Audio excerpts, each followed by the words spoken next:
Friends, जैसा कि आप सब जानते हैं, इस सेक्शन में हम परम्यूटेशन एंड कॉम्बिनेशन टॉपिक को डिस्कस कर रहे हैं। जैसा मैंने आपको बताया हुआ है, इम्पोर्टेंट टॉपिक है क्योंकि इजीली आप इन क्वेश्चंस को सोल्व कर सकते हैं अगर कॉन्सेप्ट को जानते हैं, कॉन्सेप्ट आप समझते हैं।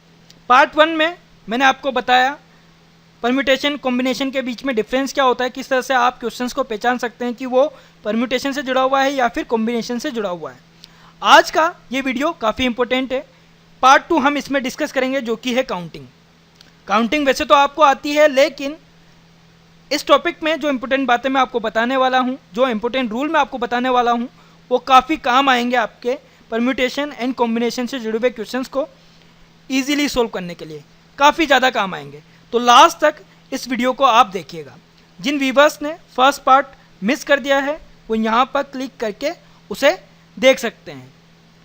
जिन व्यूवर्स ने अभी तक हमारे इस चैनल को सब्सक्राइब नहीं किया है वो यहाँ पर क्लिक करके इसको सब्सक्राइब करें। जब आप सब्सक्राइब करेंगे, पास में बेल का सिंबल आपको दिखाई देगा, उस पर भी आपको क्लिक करना है ताकि परमिशंस अलाउ हो जाएं नोटिफिकेशंस के लिए। उससे होगा क्या फ्रेंड्स, जब भी कोई नया वीडियो हम अपलोड करेंगे इस चैनल पर तो उसका नोटिफिकेशन डायरेक्ट ईमेल के थ्रू आपको मिल जाएगा। तो आप उस वीडियो को मिस नहीं करेंगे, आपकी प्रिपरेशन कंटिन्यू बनी रहेगी। फ्रेंड्स, आपको मेरा ये वीडियो पसंद आए तो लाइक ज़रूर कीजिएगा, शेयर कीजिएगा अपने दोस्तों के साथ में और कमेंट कीजिएगा। तो स्टार्ट करते हैं आज की क्लास। हेलो फ्रेंड्स, मेरा नाम है समीर गहलोत। द ट्यूब गुरु में आप सभी का स्वागत है। परम्यूटेशन एंड कॉम्बिनेशन से पार्ट 2 काउंटिंग। तो देखते हैं परम्यूटेशन एंड कॉम्बिनेशन में जो काउंटिंग पार्ट है वो किस तरह से जुड़ा हुआ है। तो इसको समझने के लिए कुछ डॉट्स में यहाँ पर ड्रॉ कर रहा हूँ। 1 2 3 4 5। तो 1 रो में 5 डॉट्स हैं और इसी तरह की मैं 5 रोज और 4 रोज और कंप्लीट कर रहा हूँ। 1 2 3 4 5। 1 2 3 4 5। 1 2 3 4 5। 1 2 3 4 5। ठीक है, अब मैं आपसे कहता हूं कि आपको इन डॉट्स को काउंट करना है, इनको काउंट करना है, इनको गिनना है। तो आप क्या इस तरह से काउंट करेंगे? 1 2 3 4 5 6 7 8 9 10 11 12 13 14 15। इसी तरीके से क्या आप काउंट करेंगे? मुझे नहीं लगता। ठीक है, आप किस तरह से काउंट करेंगे? आपको पता है एक रो में 5 डॉट्स हैं और रो कितनी है? 5 रोज हैं। तो इजीली आप मल्टीप्लाई करेंगे इन दोनों वैल्यूज़ को। 5 इंटू 5 कितना आ गया? 25। तो यहाँ पर 25 डॉट्स बने हुए हैं। तो बस यही आपको समझना है, आपको अपने काउंटिंग का तरीका सुधारना है। आप कितना जल्दी काउंट कर पाते हैं, जो ऑब्जेक्ट दिए जाएंगे क्वेश्चन में, जो ऑब्जेक्ट दिए जाएंगे, क्या सिचुएशन है, उसको काउंट ही करना है। और काउंट करने के अलग अलग रूल होंगे जो मैं आपको एक्सप्लेन करूंगा आगे की स्लाइड में। बट यहाँ पर समझना ये है कि आपको उंगलियों पर काउंट नहीं करना है 1 बाय 1। आपको वो तरीका निकालना है जिससे ईजिली आप काउंट कर सकें। और जो काउंटिंग के रूल मैं आपको बताने वाला हूँ वो अगर आपने समझ लिए तो परम्यूटेशन एंड कॉम्बिनेशन से जुड़े हुए क्वेश्चंस को सोल्व करने के लिए आपको फॉर्मूलाज की ज़रूरत नहीं पड़ेगी। तो देखते हैं वो रूल्स। तो काउंटिंग के वो इम्पोर्टेंट रूल्स क्या हैं, उनको बताने से पहले मैं कुछ जानना चाहूँगा आपसे। जैसा कि आप देख पा रहे हैं 3 सर्किल्स और 2 स्क्वायर्स यहाँ पर बने हुए हैं और इनको अलग अलग पहचान देने के लिए हमने नाम दिया हुआ है C1 C2 C3। ये 3 सर्किल्स हैं और S1 S2 2 स्क्वायर्स हैं। अगर मैं आपसे कहूँ कि इन 3 सर्किल में से आपको किसी एक सर्किल को चुनना है, किसी एक सर्किल को सेलेक्ट करना है, तो कितने तरीके होंगे एक सर्किल को सेलेक्ट करने के? इन 3 सर्किल में से या तो आप C1 को सिलेक्ट करेंगे, ठीक है भाई, किसी एक को ही सिलेक्ट करना है। या तो आप C1 को सिलेक्ट करेंगे, या आप C2 को सिलेक्ट करेंगे, या आप C3 को सिलेक्ट करेंगे। मतलब कि 3 तरीके हैं आपके पास में। 3 तरीकों से आप 3 वेज हैं आपके पास में जिनसे आप किसी एक सर्किल को चुन सकते हैं इन 3 सर्किल में से। और स्क्वायर की बात करें, अगर मैं आपसे कहूँ कि किसी एक स्क्वायर को आपको चुनना है इन दो स्क्वायर में से, तो कितने तरीके होंगे चुनने के? या तो आप S1 को सिलेक्ट करेंगे या फिर S2 को, ठीक है, या तो S1 को सिलेक्ट करेंगे या फिर S2 को। तो दो ही तरीके होंगे जिससे आप किसी एक जो स्क्वायर है उसको चुन सकते हैं इन दो स्क्वायर में से। और अब जो क्वेश्चंस दिए गए हैं उनको डिस्कस करते हैं। तो क्वेश्चन है यहाँ पर, how many ways to pick a circle और अ स्क्वायर। तो कितने तरीके हैं जिनसे हम किसी एक सर्किल या फिर एक स्क्वायर को चुन सकते हैं? कितने तरीके हो सकते हैं? ठीक है, सर्किल्स 3 हैं, स्क्वायर्स 2 हैं, और आपको या तो किसी एक सर्किल को चुनना है या फिर किसी एक स्क्वायर को, यानी कि किसी एक ही ऑब्जेक्ट को आपको चुनना है। ऑब्जेक्ट कितने हैं? 5 ऑब्जेक्ट हैं, सिर्फ किसी एक ऑब्जेक्ट को चुनना है। तो सर्किल में से या तो आप C1 को चुनेंगे, ठीक है, या तो आप C1 को चुन लेंगे। दूसरा केस क्या हो सकता है? आप C2 को चुन सकते हैं। तीसरा केस क्या हो सकता है? आप C3 को चुन सकते हैं। चौथा केस क्या हो सकता है? आप S1 को चुन सकते हैं, S1 को सिलेक्ट कर सकते हैं, या फिर पांचवा केस क्या हो सकता है? आप S2 को सिलेक्ट कर सकते हैं। इनके अलावा कोई और केस बनता है, कोई और तरीका बनता है, कोई और वे है आपके पास में सेलेक्ट करने का? इन पांचों में से किसी एक को सिलेक्ट करना है, या तो किसी एक सर्किल को आप सिलेक्ट कर लें या फिर किसी एक स्क्वायर को सिलेक्ट कर लें। तो टोटल यहाँ पर आपके पास में 5 वेज हैं किसी एक सर्किल या स्क्वायर को चुनने के लिए। 5 वेज किस तरीके से हुए? देखिए, हम यहाँ पर देखें तो 3 वेज थे किसी एक सर्किल को चुनने के, तीनों सर्किल में से, और 2 वेज थे 2 स्क्वायर में से किसी एक स्क्वायर को चुनने के। अब हमें सिर्फ एक ही ऑब्जेक्ट को चुनना है, या तो सर्किल हो या फिर स्क्वायर हो। तो टोटल कितना हो गया? 5 वेज, ठीक है, टोटल कितना हो गया? 5 वेज। अब दूसरा क्वेश्चन आप देखिए क्या लिखा हुआ है, how many ways to pick a circle and a square. तो आपको एक सर्किल तो चुनना ही है, साथ में एक स्क्वायर भी चुनना है। कंडीशन थोड़ी सी चेंज हो गई है। एक सर्किल तो आपको चुनना ही है, या फिर और साथ में कोई एक स्क्वायर चुनना है। तो कंडीशंस क्या क्या हो सकती हैं, केस क्या क्या बन सकते हैं, कितने तरीके हो सकते हैं? आप मान लीजिए सर्किल 1 को सिलेक्ट करते हैं। अब सर्किल 1 को सिलेक्ट करते हैं, इसके साथ में 2 कंडीशंस जुड़ जाती हैं, क्योंकि आपको एक स्क्वायर भी सिलेक्ट करना है सर्किल के साथ में। तो या तो आप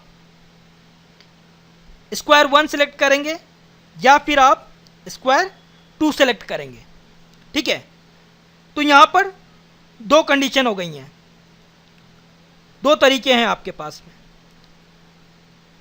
अदर तरीके क्या हो सकते हैं? आप सर्किल 2 को सिलेक्ट करें, ठीक है, C2 को सिलेक्ट करें, और उसके साथ में भी 2 कंडीशंस रहेंगी, क्योंकि एक स्क्वायर भी आपको लेना है। तो या तो आप S1 को सिलेक्ट करेंगे या फिर S2 को, और C3 के साथ में भी यही कंडीशंस होने वाली हैं। अगर आप सर्किल 3 को सिलेक्ट करते हैं तो उसके साथ में या तो आप S1 को सिलेक्ट करेंगे, भाई एक स्क्वायर भी आपको लेना है, तो या फिर आप S2 को सिलेक्ट करेंगे। तो टोटल मिलाकर कितने तरीके हो गए हैं यहाँ पर? 2 + 2 + 2, ठीक है, 2 + 2 + 2 कितने हो गए? 6 वेज। क्यों हुए यहाँ पर? 3 सर्किल में से एक सर्किल चुनना था, 2 स्क्वायर में से एक स्क्वायर चुनना था, तो टोटल वेज कितने हो गए? 3 ways into 2 ways equals to कितना हो गए? 6 वेज। अब यहाँ पर हमने प्लस किया और यहाँ पर मल्टीप्लाई किया, ऐसा क्यों किया? इसका कारण मैं बता दूं, और वो काफ़ी ज़्यादा इम्पोर्टेंट है, ये आप ध्यान में रखिएगा। यहाँ पर हमें या तो कोई एक सर्किल चुनना था या फिर कोई एक स्क्वायर। क्या लगा हुआ है इनके बीच में? और, या की कंडीशन है, ठीक है। और लगा हुआ है, जब भी आपको और वाली कंडीशन मिले सिंपली आपको ऐड करना है, ठीक है। ये ध्यान रखिएगा, जब भी और वाली कंडीशन मिले आपको ऐड करना है। और यहाँ पर आप देखिए कंडीशन क्या थी? एंड की। आपको एक सर्किल चुनना था और साथ में एक स्क्वायर चुनना था। एंड लगा हुआ है और जब भी एंड की कंडीशन आएगी आपको मल्टीप्लाई करना है, ठीक है। मल्टीप्लाई करना है। दो कंडीशंस अलग अलग थी हमारे पास में। किसी एक सर्किल को चुनने के 3 तरीके थे और किसी एक स्क्वायर को चुनने के 2 तरीके थे। अगर हमें सिर्फ किसी एक ऑब्जेक्ट को चुनना था सर्किल और स्क्वायर में से, तो हमारे पास में कितने तरीके हो गए? 5 तरीके हो गए। सिंपली हमने इनको ऐड कर दिया।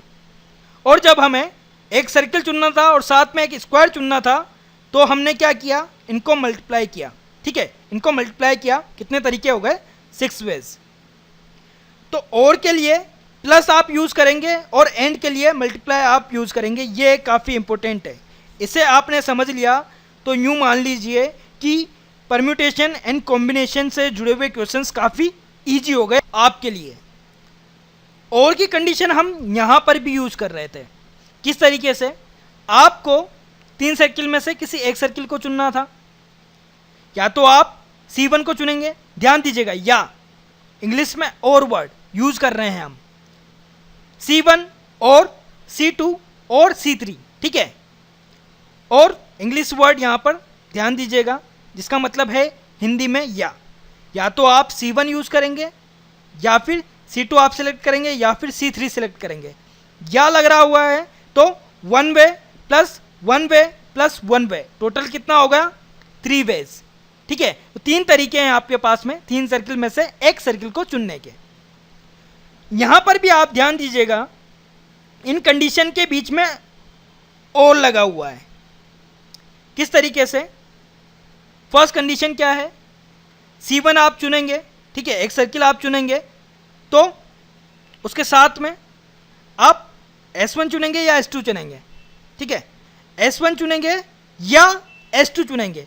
तो एक तरीका तो ये हुआ C1 S1 या C1 S2।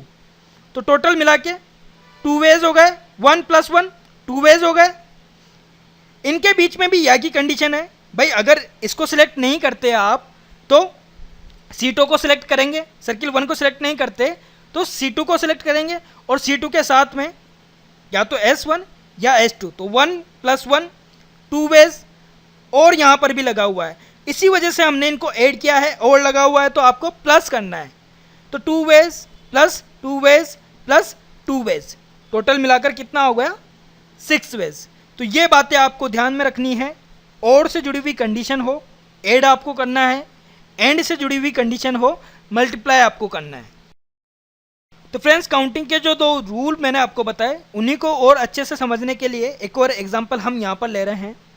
आपको A पॉइंट से C पॉइंट पर जाना है, ठीक है। A पॉइंट से C पॉइंट पर जाना है, लेकिन इसके लिए डायरेक्ट पाथ नहीं है, ठीक है। डायरेक्ट पाथ नहीं है, आपको B से होते हुए C पर जाना है। B से होते हुए C पर जाना है और A से B तक 3 पाथ है और B से C तक 2 पाथ है, ठीक है। तो आपको A से B पर जाना है, B से C पर जाना है, तब जाकर आप A से C तक पहुंच सकते हैं। तो कितने तरीके हैं आपके पास में A से C तक पहुंचने के लिए, ठीक है। कितने तरीके हैं? How many ways to reach at C from point A। अब यहाँ पर इन पाथ्स को हम नाम दे देते हैं पहचान के लिए, ठीक है, अलग से हम इनको पहचान सके। तो पाथ 1, पाथ 2, पाथ 3, B से C के लिए पाथ 4, पाथ 5, ठीक है। तो टोटल 5 पाथ्स हैं, लेकिन इन 5 पाथ को यूज़ करते हुए कितने तरीके, कितने वेज होंगे हमारे पास में ए से सी तक पहुंचने के, इजीली हम यहाँ पर समझ सकते हैं। ए से बी तक पहुंचने के कितने वेज होंगे हमारे पास में, या तो P1 वन वे, या P2 वन वे, या P3 वन वे, या लगा हुआ है, डेट मीन्स ऐड होना है। टोटल कितने हो गए, 3 वेज, 1 + 1 + 1, 3 वेज। बी से सी तक पहुंचने के लिए कितने वेज हैं हमारे पास में भाई, या तो हम पाथ 4 का इस्तेमाल करें या फिर पाथ 5 का इस्तेमाल करें, किसी एक का इस्तेमाल हमें करना है, ठीक है। तो 2 वेज हैं। अब ए से सी तक हमें पहुंचना है, ए से सी तक पहुंचना है, तो ए से बी तक, ठीक है, ए से बी तक एंड बी से सी तक। और क्यों यूज नहीं कर रहे हैं, क्योंकि सिर्फ हमें बी तक ही नहीं पहुंचना है। और का मतलब होगा या तो ए से हम बी तक पहुंचे या फिर बी से हम सी तक पहुंचे, लेकिन हमें ए से सी तक पहुंचना है। तो ए से बी तक हम पहुंचेंगे और बी से सी तक हम जाएंगे, तब जाकर हम अपनी जर्नी पूरी करेंगे ए से सी तक पहुंचने में, ठीक है। तो एंड यहाँ पर लगा हुआ है, ए से बी तक जाने के 3 वेज हैं, बी से सी तक जाने के 2 वेज हैं, एंड लगा हुआ है। एंड का मतलब है कौन सा सिंबल, मल्टीप्लिकेशन। टोटल कितने वेज हैं हमारे पास में ए से सी तक पहुंचने के, 6 वेज। और इसको थोड़ा एक्सप्लेन करते हुए मैं आपको बताना चाहूँगा। मान लीजिए आपने ए से बी के लिए पाथ 1 सेलेक्ट किया, अब ए से बी तक के लिए पाथ 1 सेलेक्ट किया, बी से सी के लिए सिर्फ 2 पाथ हैं। तो P1 सेलेक्ट करने के बाद में या तो आप जो जर्नी है बी से सी के लिए उसमें पाथ 4 का इस्तेमाल करें या फिर पाथ 5 का, ठीक है। अगर ए से बी तक पाथ 2 को सिलेक्ट किया, आगे वही कंडीशन आएगी, या तो पाथ 4 को सिलेक्ट करेंगे या फिर पाथ 5 को।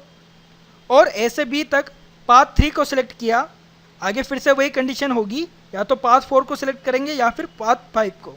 तो टोटल आप देखिए कितने वेज हो गए, 6 वेज हो गए, 2 + 2 + 2 कितने वेज हो गए, 6 वेज हो गए। अब अलग कंडीशन देखते हैं थोड़ी सी।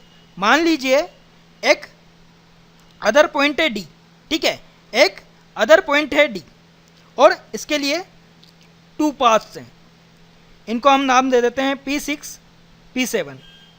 और डी से सी के लिए भी 2 पाथ हैं, P8 P9। अब कितने वेज होंगे ए से सी तक पहुंचने के लिए।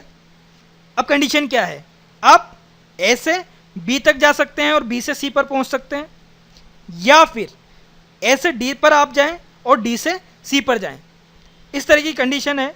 इसके लिए कितने वेज होंगे आपके पास में ए से सी तक पहुंचने में, हम वो निकालेंगे। तो देखिए आप ए से बी तक जाएंगे और बी से सी तक जाएंगे, ठीक है। एक तरीका ये हो सकता है आप ए से बी तक जाएं और बी से सी तक जाएं, ठीक है, ए से बी एंड बी से सी। दूसरा तरीका क्या हो सकता है, और मैंने यहाँ पर लगाया है या, ठीक है। अगर आप बी पर नहीं जाते हैं तो जाहिर सी बात है डी पर जाएंगे और डी से सी पर जाएंगे, और आप ए से डी पर जाएं, ए से डी पर जाएं और डी से सी पर पहुँचें, तो आपकी जर्नी कंप्लीट होगी। टोटल तरीके कितने होंगे, टोटल वेज कितने होंगे, इजीली हम काउंट कर सकते हैं। ए से B 3 ways and that means multiply, B से सी 2 वेज और लगा हुआ है, ठीक है, डेट मीन्स एडिशन। ए से डी 2 वेज, ठीक है, 2 पाथ्स हैं यहाँ पर, 2 वेज एंड लगा हुआ है, मल्टीप्लाई डी से सी 2 वेज। टोटल कितने वेज हो जाएंगे, 6 + 4 10 वेज, ठीक है। तो किसी फॉर्मूले की ज़रूरत आपको नहीं पड़ी, इजीली आप पता कर सकते हैं कितने तरीके होंगे ए से सी तक पहुंचने में। तो काउंटिंग का जो रूल है और एंड का, तो इजीली इनको आपने समझ लिया तो काफ़ी इजी हो जाएंगे क्वेश्चन परम्यूटेशन एंड कॉम्बिनेशन से। और आई होप फ्रेंड्स आपको मेरा ये वीडियो अच्छा लग रहा है, पसंद आ रहा है। अगर आपके लिए हेल्पफुल है तो लाइक ज़रूर कीजिएगा, अपने दोस्तों के साथ में इस वीडियो को शेयर कीजिएगा और कमेंट कीजिएगा।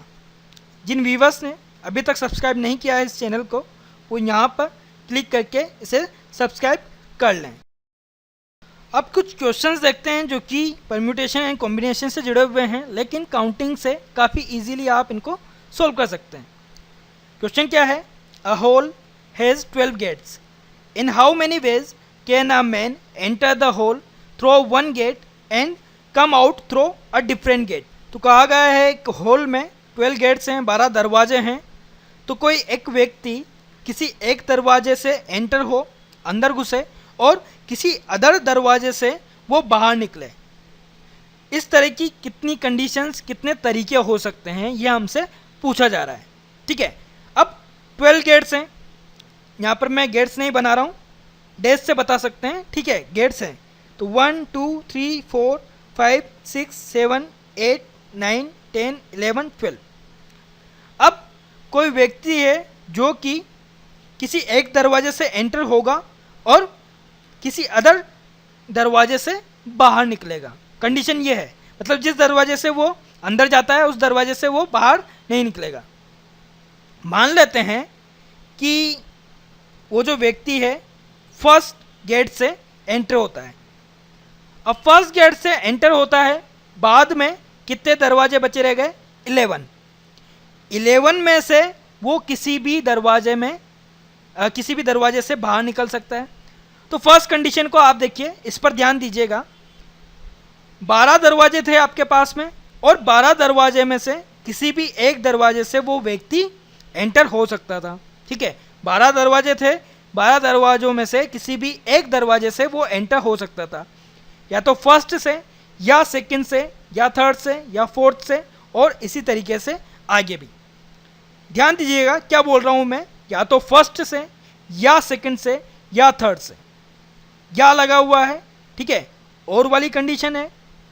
तो टोटल आपके पास में एंटर होने के कितने वेज हैं? 12 वेज हैं। ठीक है, 12 तरीकों से आप एंटर हो सकते हो। लेकिन जब बाहर आने की बात होगी, ठीक है, जब बाहर आने की बात होगी तब आपके पास में 12 गेट नहीं रहेंगे। क्यों? क्योंकि किसी एक दरवाजे से आप अंदर जा चुके हो। इस वजह से सिर्फ 11 गेट बचे रहेंगे, 11 गेट्स होंगे जिनसे आप बाहर आ सकते हो, और 11 गेट में से किसी एक को आपको सिलेक्ट करना है बाहर आने के लिए।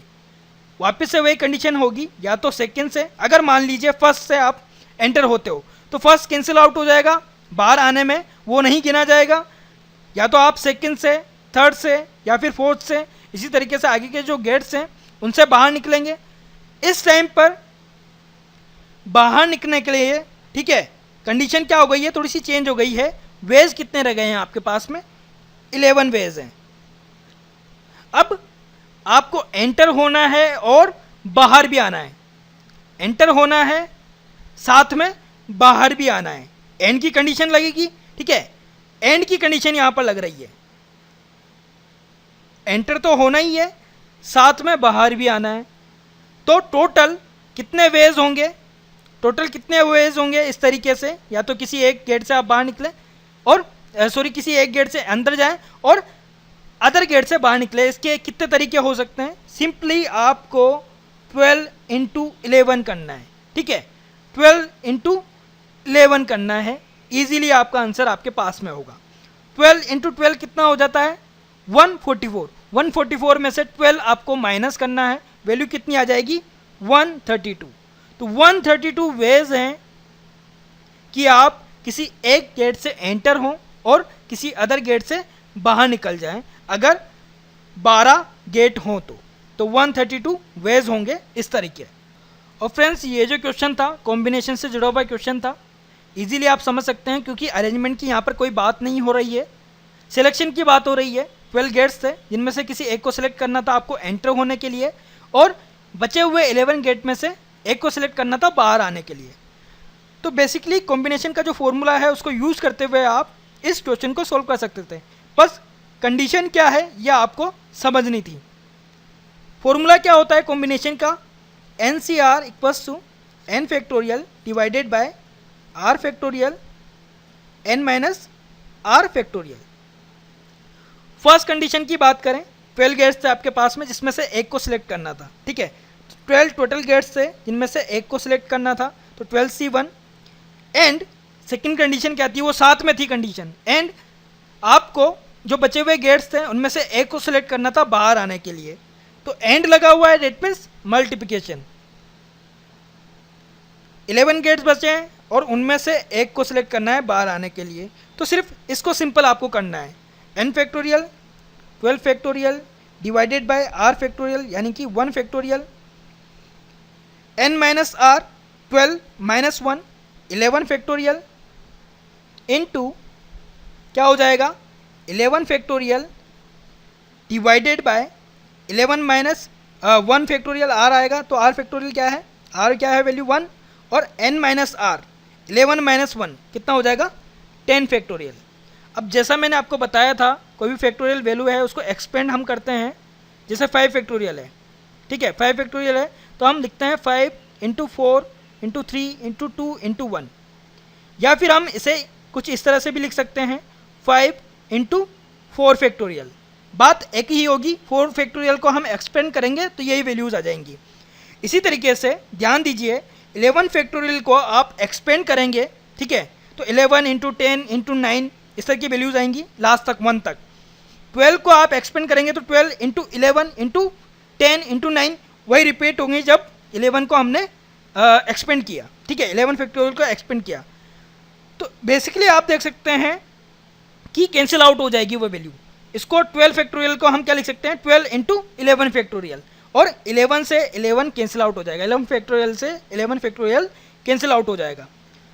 तो फर्स्ट यहाँ पर बचेगा क्या, 1 फैक्टोरियल का मतलब 1 होता है, तो यहाँ पर बचेगा क्या 12 इंटू, यहाँ पर क्या बचेगा भाई 11 फैक्टोरियल को हम क्या लिख सकते हैं 11 इंटू 10 फैक्टोरियल। 10 फैक्टोरियल से 10 फैक्टोरियल कैंसिल आउट हो जाएगा क्योंकि डिवाइड में है, 1 फैक्टोरियल का मतलब 1 होता है। बचेगा क्या 11, तो 12 इंटू 11 कितना हो गया 132। तो फॉर्मूला से भी वही आंसर आएगा, लेकिन जैसा कि आप देख पा रहे हैं फॉर्मूला में आपको थोड़ा सा पेपर वर्क ज़्यादा करना पड़ेगा, हो सकता है कॉम्प्लिकेटेड हो जाए आपके लिए, बट जो कॉन्सेप्ट मैंने आपको बताया उससे काफ़ी इजीली आप क्वेश्चन को सोल्व कर सकते हैं और पेपर वर्क भी आपको इतना ज़्यादा नहीं करना पड़ेगा। तो कॉन्सेप्ट जो है वो हर एक कंडीशन में अप्लाई हो सकता है, फॉर्मूला ज़रूरी नहीं है कि हर एक कंडीशन में अप्लाई हो। इस फॉर्मूले को आप यूज़ करते, लेकिन अगर आपको नहीं पता होता कि कंडीशन को हमें किस तरह से यूज़ करना है तो आप इस फॉर्मूले को यूज़ करके भी आंसर नहीं निकाल पाते। कंडीशन आपको पता होनी चाहिए, कॉन्सेप्ट आपको पता होना चाहिए, ईजिली आप आंसर्स को फाइंड आउट कर सकते हो। अब इस पार्ट से सेकंड क्वेश्चन देखिए, there are 3 stations A, B and C and 5 routes for going from station A to B and 4 routes from station B to C. Find the number of different ways through which a person can go from A to C via B. ठीक है, तो जिस तरह का एक example मैंने आपको बताया था उसी तरह का क्वेश्चन यहाँ पर दिया गया है। 3 स्टेशंस हैं A, B और C। तो A से C तक जाना है लेकिन B से होते हुए जाना है। A से B तक कितने रूट्स हैं ये दिया गया है, 5 रूट्स हैं A से B तक, ठीक है। तो 5 रूट्स हैं यहाँ पर 1 2 3 4 5। B से C के लिए दिया गया है 4 रूट्स हैं, ठीक है। तो 1 2 3 4। अब हमें यह बताना है कि A से C तक पहुंचने के कितने डिफरेंट वेज हैं, ठीक है, कितने डिफरेंट तरीके हैं।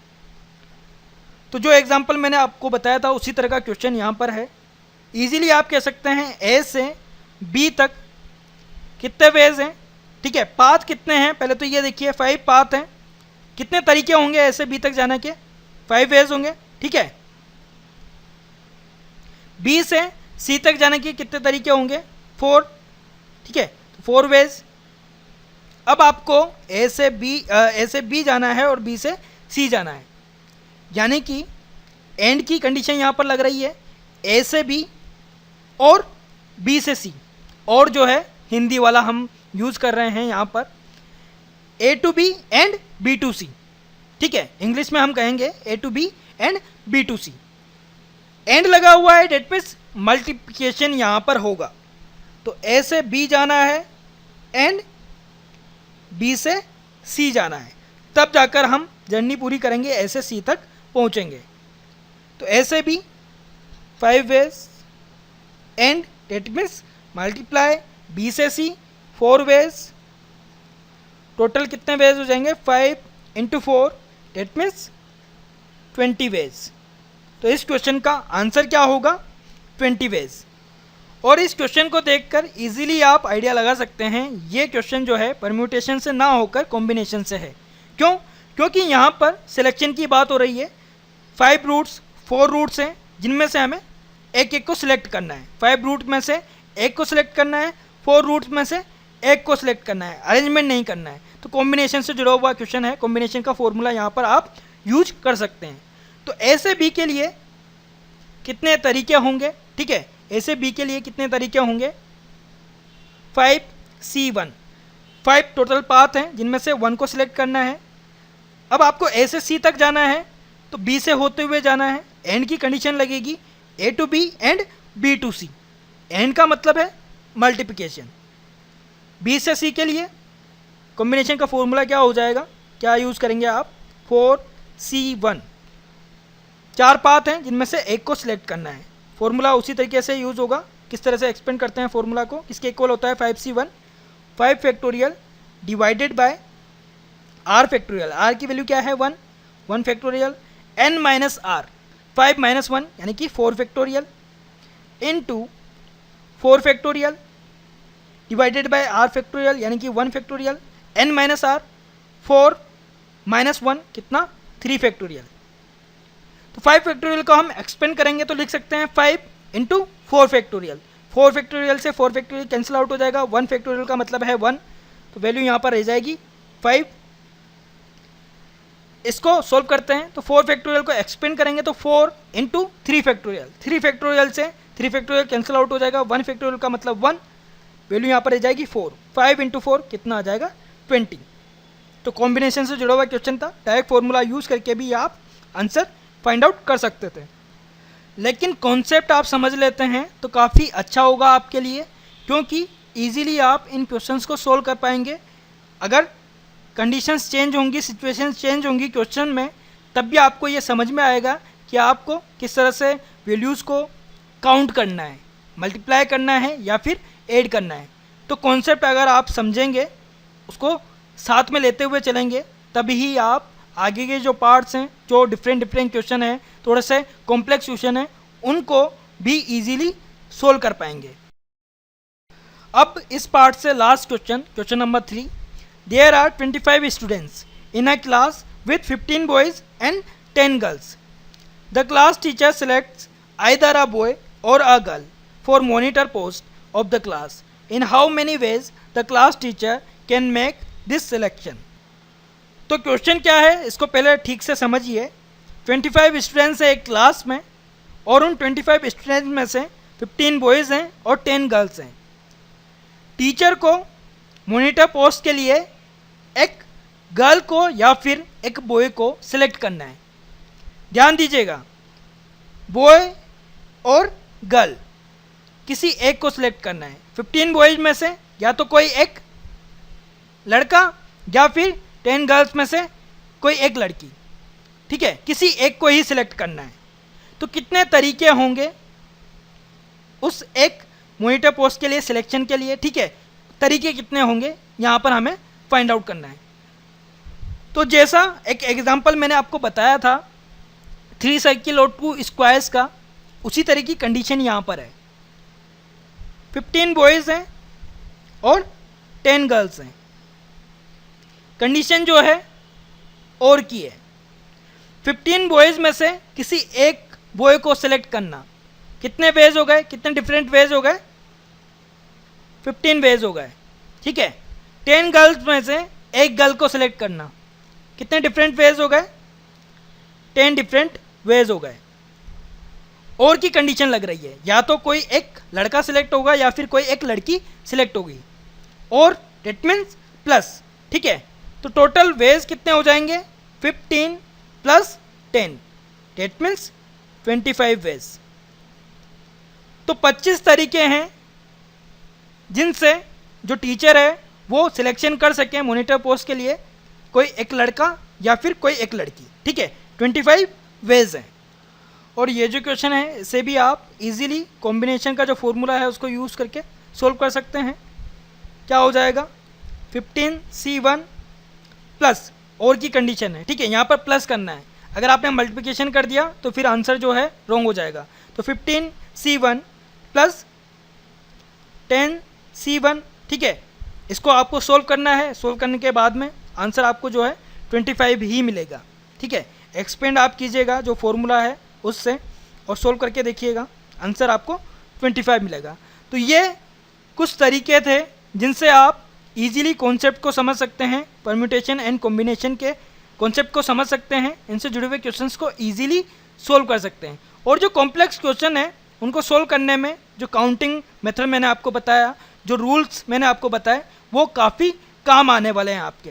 तो इस पार्ट में जो जो मैंने आपको बताया है काफ़ी अच्छे से आप इन्हें ध्यान में रखिएगा, काफ़ी अच्छे से समझिएगा।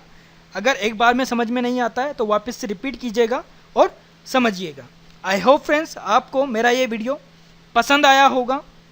पसंद आया है तो लाइक बटन पर हिट ज़रूर कीजिएगा, शेयर कीजिएगा इस वीडियो को अपने दोस्तों के साथ में, और कमेंट कीजिएगा। कमेंट आप करेंगे तो मुझे पता लग पाएगा आपको ये वीडियो कितना पसंद आ रहा है। फ्रेंड्स, जिन व्यूवर्स ने अभी तक हमारे चैनल को सब्सक्राइब नहीं किया है वो यहाँ पर क्लिक करके इसको सब्सक्राइब कर लें। जब आप सब्सक्राइब करेंगे पास में बेल का सिंबल आपको दिखाई देगा, उस पर भी आपको क्लिक करना है ताकि परमिशंस अलाउ हो जाएं नोटिफिकेशंस के लिए। तो सब्सक्राइब करने से होगा क्या, जब भी कोई नया वीडियो हम अपलोड करेंगे इस चैनल पर तो उसका नोटिफिकेशन आपको डायरेक्ट ईमेल के थ्रू मिल जाएगा, आप उस वीडियो को मिस नहीं करेंगे।